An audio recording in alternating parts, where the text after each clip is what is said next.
Hello and welcome to DCeased Cast.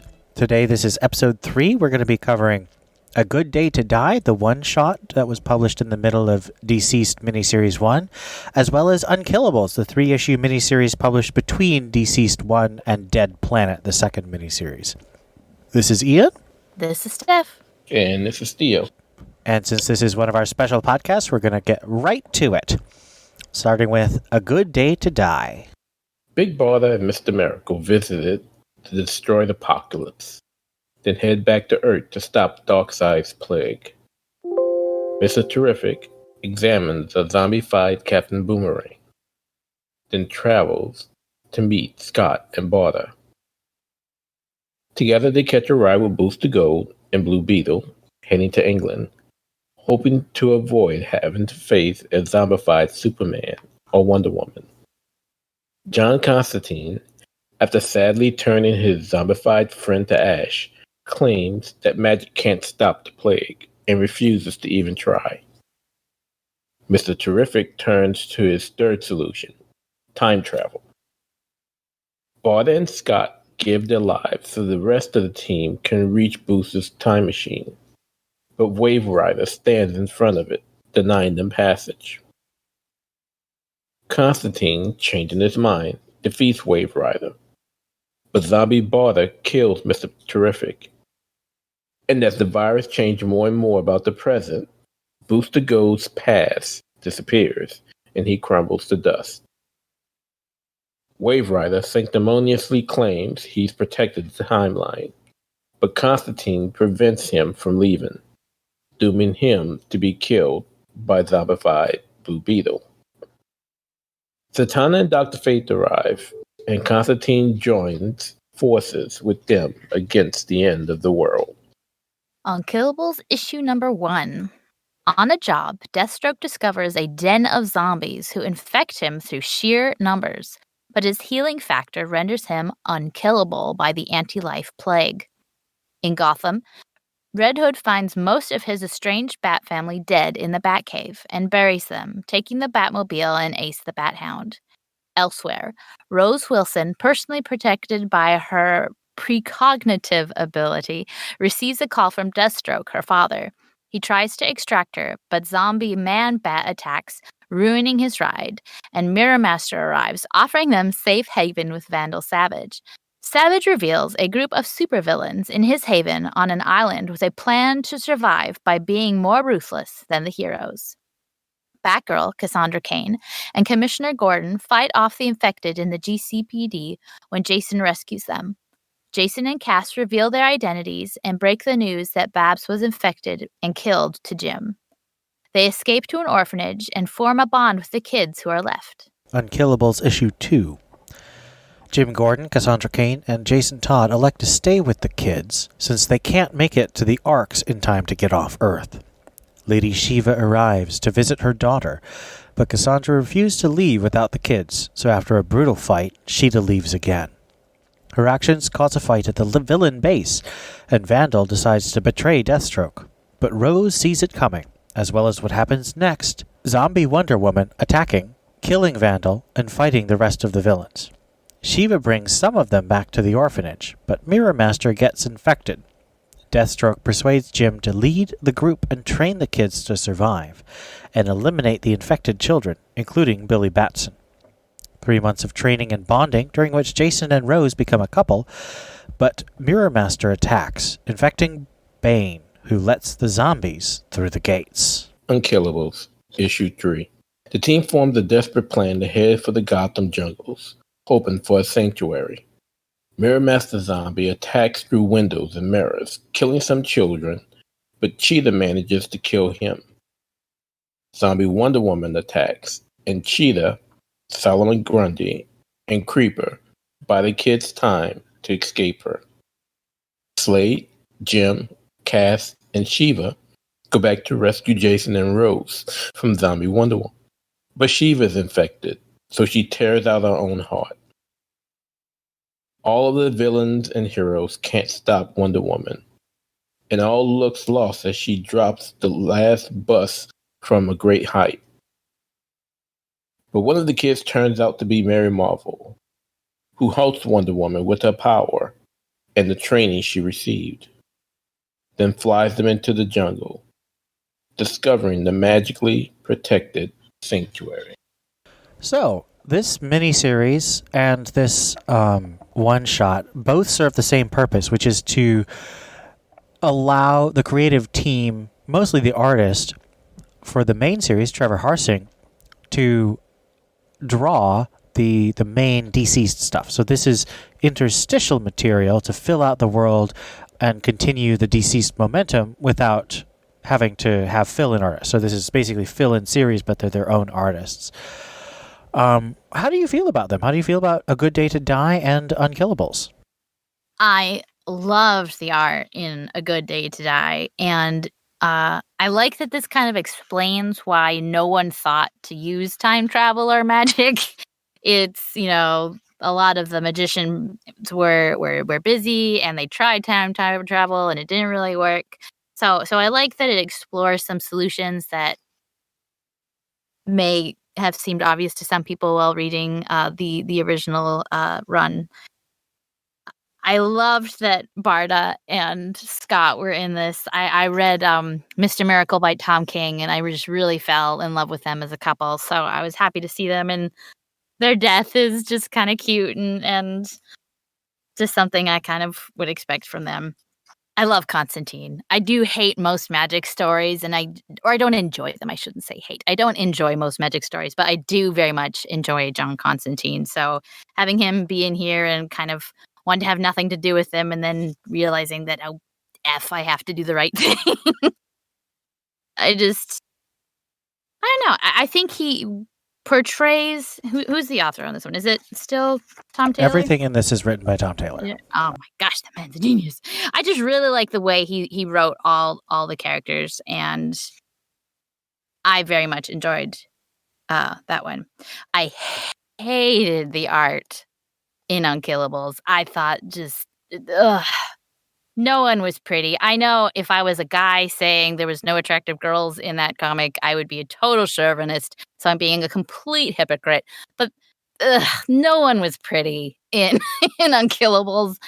And well, I'm gonna completely agree with you on the art. I was very disappointed. And the thing is, I've seen the artist on Twitter do much better stuff. So I think it's partly the colorist, but he draws such squashed faces. Like everybody looks like their face is all compressed. It seemed rushed. Yeah. But the coloring did no favors for it. But this coloring was so gray and drab. It was bad coloring. But I loved the characterization. I really loved Jason. The tombstone was just adorable. It was like, what was it? Father, Batman, bastard. What was it? I know, I gotta read it. It was too good. It was Bruce Wayne, father, mentor, bastard, Batman. Like, that's just something that Jason would say and totally mean it, but also mean it sweetly. I really liked Rose. I liked how all the baddies realized, look, this is the end. These kids are depending on us. And we just got finished recording our tech review. And in there we talk about, how Batman believes in people. He believes that the bad guys can change. And I just love that this non-continuity story where you can do whatever you want shows, yes, look, these villains who know they're villains are looking out for these kids, and they're fighting. They sacrifice their lives to protect these kids. And in the third book, I was legit crying into my milk. Shiva's death just really got me because they do a pretty good job, even though they can only spend so much time developing characters and relationships when you have so many people in a book. They still got those beats right between Shiva and Cassandra and developing their relationship. So when Lady Shiva just rips her own heart out to stop from becoming a zombie, I was just crying my eyeballs out. And then, Slade sacrificing himself, and I was just a mess by the end. And I was a little disappointed that the new Shazam came so late and so many people had to die before she converted or transferred, whatever, transformed. But they do kind of explain that, saying that she needed that training that the villains gave all the kids before she did. But I feel like she should have transformed earlier and saved more people. But other than that, I really, really enjoyed this whole trilogy, especially the last issue. Yeah, the other side on Unkillables, both the one shot as well as the mini was absolutely wonderful, and I really think Steph reads my mind when she comes up with her comments, because we share a lot of the same beliefs and feelings. Let me tell you, issue 3 was really touching, and of all the deaths that we got in issue 3, Shiva just did it. We see it a little bit in Batman and the Outsiders, where Shiva is Shiva and Cass are trying to have something. Not much of a mother-daughter relationship, but something. But you see the same thing here, and when she knows she's infected and she's about to transform, just to know she's gonna save her daughter's life by taking her own was just Kleenex. But the one thing that just always had me laughing and just bawling out laughing is the relationship that the little girl had with Cheetah and calling her kitty, and the way she treated Cheetah like a pet. And that was the only person who could treat her that way. That was hilarious. But it again, as Steph said, it proves that Batman's mission, to save the villains, can actually come to fruition, and you got that in this story.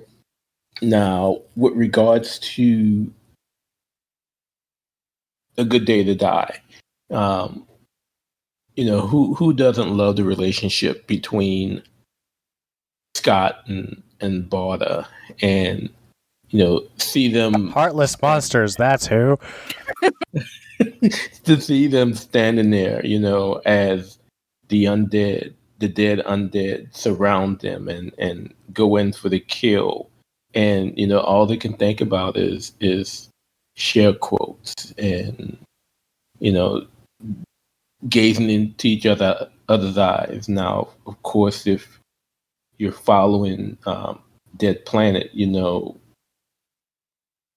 hey, it's Scott Free, but it's always touching when you see those two together. The relationship between Scott and Barda is probably as pure and as loving as that between Clark and Lois.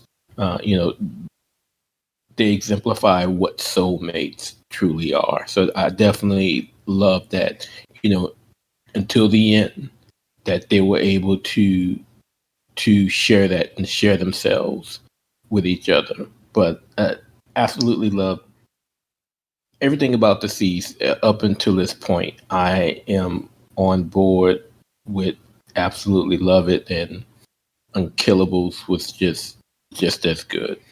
Forgot to mention that Creeper was my absolute favorite. Like, he takes the story out, like, it takes you out of the story a little bit because it's so ridiculous, but I just love that he had, like, t-shirts of the villain's team name, and they just kept bringing that back into the story, and that was a humor. And he and Grundy were the best of friends. And the Grundy, I loved Grundy so much. He was so sweet in this story. It was great. I loved Grundy. So I've been pretty open about my feelings about zombies and DCeased and Tom Taylor, and so I hope it comes as a surprise to say that I actually did enjoy these one-shot and miniseries. I actually enjoyed it more than the main DCeased story, because I cared more about these particular characters. So Cassandra Cain, favorite of mine, Barden Scott, as both of you have said. I don't know a lot about Creeper, but I did. He was hilarious and very sweet. The there's just a lot of moments that really endear you to these characters. Now, I do think it's a little unfair because you don't actually see these villains being villainous. If you saw Slade, slaughtering people like he does, or if you saw, or worse, like brainwashing his daughter and Cassandra Cain, or you saw Vandal Savage just murdering people as a warlord, like it would be a little harder for us to stomach the funniness. And I understand that it's a story, it's fictional, it's meant to give us these feelings and this hope, but I think it is worth remembering that these are actual villains who really do murder a lot of people for no good reason. But I think that the idea that even someone like that can seek redemption and think of other people above themselves is a good message. The only exception was Vandal, who specifically went after Slade because he wanted his healing factor. I think that outside of that, you're absolutely right. They weren't being villainous. They basically were gonna hide out on the island until they felt it was safe to come out. So, a few discussion questions. This meta-series leaves a lot of gaps. So, like, a lot of the plot points are separated by training montages or something, or, getting everything ready for the arcs in the main miniseries. Do you think that makes this story weaker or stronger, or do you not really care? Do you like the fact that Tom Taylor is sort of just writing miniseries after miniseries? I mean, this is a one-shot, a miniseries, and then we have another miniseries in Hope at World's End that all fill in gaps in the first DCeased and the second DCeased. So how do you feel about all these gaps in the story? You mean the gaps that he's filling with the mini-stories? Yeah. I think that it leaves room to tell more story and make a richer universe if that's what people want. And I don't think that these gaps leave dangling. Obviously, there's unanswered questions. If you read, DCeased, well, what happened to Constantine? Where, what happened to Zombie Wonder Woman? What happened to the Sanctuary after the arc took off? So there are questions, but there's nothing there's no cliffhangers with dangling questions left. And so if people are interested and care, which they are, and they bought these books, and people like them and talk about them, then it gives you opportunity to write more story that doesn't feel necessarily forced. Or why is this story written? We already had this answer. Well, no, we didn't. So I think it's a very clever sales move, I think, that you could write more if people wanted it. And if you don't, no one knows what they're missing out on. So I like it. And I like that he's enriching the universe. I like how he writes. I like the universe that he's building. So for me, it's just all frosting. It's all gravy. Ew, not both, I guess. But I like it. And I think it definitely leaves me wanting to buy more and have more story. Totally, absolutely agree. And I will admit, in the beginning, when we got word of Unkillables and hearing that it taking place in between, other events of the miniseries, I wondered if the need was there. But what I see when you read these stories, whether it's Unkillables or whether it's Hope at World End, if you're reading it digitally, this cures the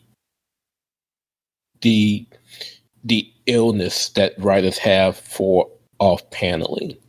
So a lot of those gaps that you will find in the miniseries or even in the main story arc, we're seeing a lot of these holes being filled and being answered. So if you only are reading the first 6 issues of DCeased, or if you're only reading Dead Planet, and you're like, well, how did this happen? Why did this happen? What happened after this?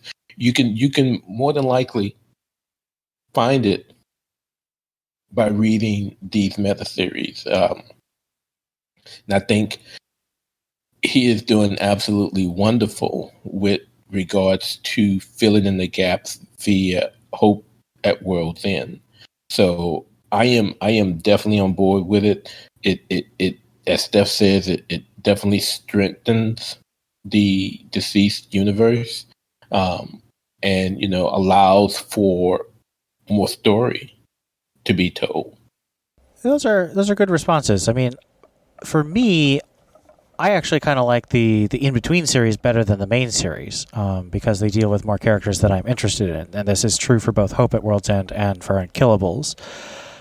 But I do think it's a very conscious marketing strategy, and I do think it's executed well. So I was complaining in our review of Detective Comics that Scott Snyder tends to just not end stories. He either stops and then starts again, or says, buy the next story. And Tom Taylor, he is structuring it so that if you read it, you don't have to read more. But you can if you want. And I appreciate that. I just feel like it does feel a little, I don't know, conscious that he's leaving all this room for more stories if he wants. And it just seems a little noticeable to me. Steph has our next question. Should magic have played a bigger role and been more helpful in the main series? Because it seems so strange. Like I was saying, we left wondering what happened to all the magic people. But the fact that 0 of them were in the first one trying to do anything did seem a little strange. Yeah, I don't have much of an opinion.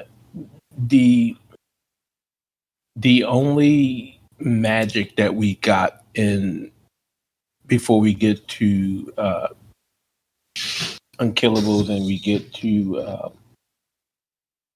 the one shot in the main mini was the sword that Wonder Woman had, which, of course, was magic lace, which made Superman vulnerable to it. But I don't have as much of an opinion as to whether or not it would have made a difference, and why it wasn't used in the main series at first. So I'm gonna leave it at that. I don't really know. I feel like obviously the magic stuff is set up so that it can be useful in the second series, because Constantine and Shadow Pact are big characters in Dead Planet. But I'm not sure. I mean, I think that part of it is Tom Taylor really wanted to focus on Batman, Superman, and Wonder Woman, because they're, the Trinity of DC. So he wanted to show what happens to the Trinity and their closest family and friends. And it was already a very sprawling cast with just those 3 and their connected characters. So introducing the magic characters and the cosmic characters and the new gods characters would have distracted from that more straightforward story. So that would be why I think they weren't in that first one. But now that, they're off the table and you have the new Trinity, but you also want to bring in the bigger cast for the second one, you want to set them up in these miniseries. So that would be sort of why I think, as a narrative reason. I don't know if it makes sense as a world-building reason, but this is the DC universe. We have aliens who can fly. We have Wonder Woman, who's a child of gods. There's only so far you can really be consistent with what works and what doesn't. Yeah, I more or less agree. I think it would have added too much chaos and too much story, I think, for the first one. So I agree for the most part on that. And it's possible that it could have entered the story sooner rather than later, because obviously we know that magic for the most part works in many instances. So it's protecting the jungle. They can't, the undead hasn't been able to penetrate it, so we know that it has an effect. So if it's immediately introduced into the main story, we may have reached our ending by now. So that's a possibility. And our last question for discussion is, how does the art work for you on these issues? We have Laura Branca and Derek Robertson for Good Day to Die, and Carla Mostet for Unkillables. We already sort of touched on this, but let's give our sort of opinions of the art and as a whole in one place. Yeah, like I said, Good Day to Die was absolutely awesome. I liked it better than the I mean, I didn't really love the art on the main story. So when I was going through the trade, when you go through the hardcover, the trade, it's very obvious when the one shot comes up because the art is just so much different. And so I just like the action a lot better. I like the faces and how people are drawn. It's not scratchy. The people's faces aren't squished. Constantine is just so animated and so expressive. I just really enjoyed the art on that one. And like we said, for Unkillables, the art is just so unfortunate. Squishy faces, scratchy faces, ugly people. I guess there's enough weirdos in this one, like Grundy and Creeper, that the art kind of worked for them. But then again, the coloring was just fairly unfortunate. Like, the shading was just weird. It just, like I have been confessing in the main cast, I've kind of been webtoon addict lately, and you can really tell like the amateur art from the more experienced art, or because it's just so MS Paint fill in with the bucket art. It's just, I don't know, it wasn't very good. It wasn't my favorite, but it wasn't like awful. It just wasn't good at all. Yeah, I don't want to beat a dead horse, but no, it was the art in Unkillables was not great. It looked rushed, and I don't know if it was because of the coloring or what, but it was not great. We could have done without that. Good Day to Die was beautiful, and I'll leave it at that. Again, don't want to beat the horse any more than what we've already done early in the cast, and I'll just leave it at that. Yeah, I completely agree on both those things. And I do want to reiterate, I've seen the art from the Unkillables artist on his Twitter, and it looks a lot better. I just don't know what's going on with this. I think the rushing explanation might have something to do with it. I don't know. Now we get to everyone's favorite part of the episode, Ian's bad take of the episode. DCeased doesn't say anything very interesting about the DC universe, characters, or themes, except the characters have relationships we like, and then we are sad when they die. So, set me straight, Steph and Theo. Is that okay? Like, the world is ending. Everything sucks. Everything is gone. All you have left are your relationships, and you're lucky if you have those. So, I think seeing Jason having to mourn and how he does that is interesting. I love that he goes out and he rescues his one remaining family member. I mean, how many times have Cass and Jason ever been alone together and had a conversation? I mean, I know I'm the newer of the fans, but I don't know anything like that. So I think it forces people to have relationships that you would never normally see and how they would interact. And I think that's very interesting. And I think that's something worth exploring because otherwise we're never going to see that. And I think this is the definition of something new, even if it's just the relationships people have. And it's Elseworld, so an alternate universe. But yeah, you're wrong. I'll just leave it at that. You like that. You like being wrong. So, well, it's called a bad take of the episode for a reason. And if you, the dear listeners, want to set me right in my bad take of the episodes, please do so. We're open on the Discord and on Twitter at TBU_comics. We hope you've enjoyed listening to the DCeased cast, and we'll be back next month with... We've actually caught up to the completed stuff, so we'll be working on both the incomplete digital first miniseries, DCeased Hope at World's End, and the ongoing second miniseries, DCeased Dead Planet. So we'll see you next